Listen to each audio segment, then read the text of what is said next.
Әлия ару қызы сен халқымның, Әлия батыр қызы сен халқымның, ерке құсы кең даламның.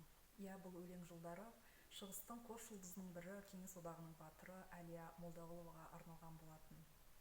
Әлия Молдағұлова Ақтөбе облысының Қобда ауданында 1925 жылы дүниеге келген.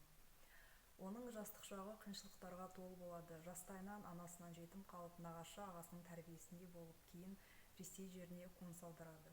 18 жасқа толған шағында ол өз еркімен майданға аттанады. Және де снайперші болады.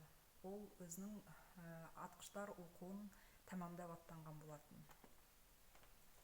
Сіздердің алдарыңызда осы Әлия Молдағұлованың портреті, авторы Виталий Тканко. Ол 1948 жылы Кенепте майлы бойы техникасында жасалған.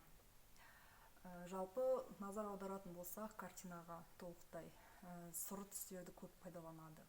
Себебі бұл суретші түстер арқылы майдан даласын көрсеткісі келген, және сол кезеңді көрсеткісі келген.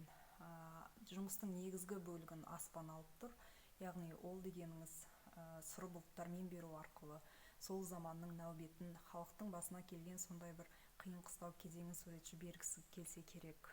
Ал алдыңғы планда тұрған әйел адамның портретіне назар аударсақ, ол Әлия Молдағұлова. Оның көзі, қырағы және де адамға тура емес, болашаққа қарап тұр, алдыға қарап тұр.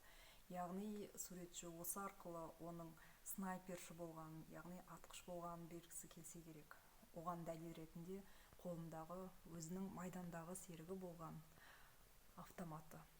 Және де қолдарына назар аударатын болсақ, бұл қыздың қолын суретші сондай қарулы қылдырып көрсетеді. Себебі оның ержүректігін, батырлығын қолдары арқылы береді.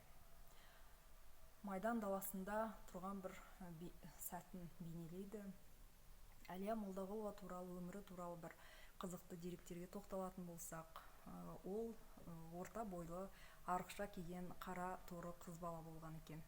Майданда оның үстіне шақ келетін әскери киімдер болмапты. Арнайы Әлия үшін ол киімдерді қысқартып, оның өлшеміне сәйкестендірген екен.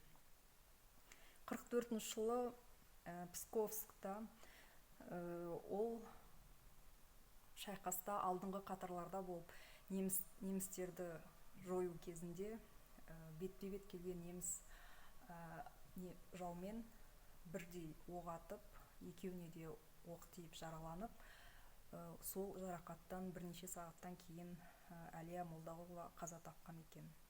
Әлияның туғандағы азан шақырып қойған есімі Ілия екен. Оған тілдері келмеген адамдар оны Әлия деп атап кеткен. Әлия Молдағұлова қазіргі Новоколинки аудандағы Монакова дейтін елді мекенде жерленген.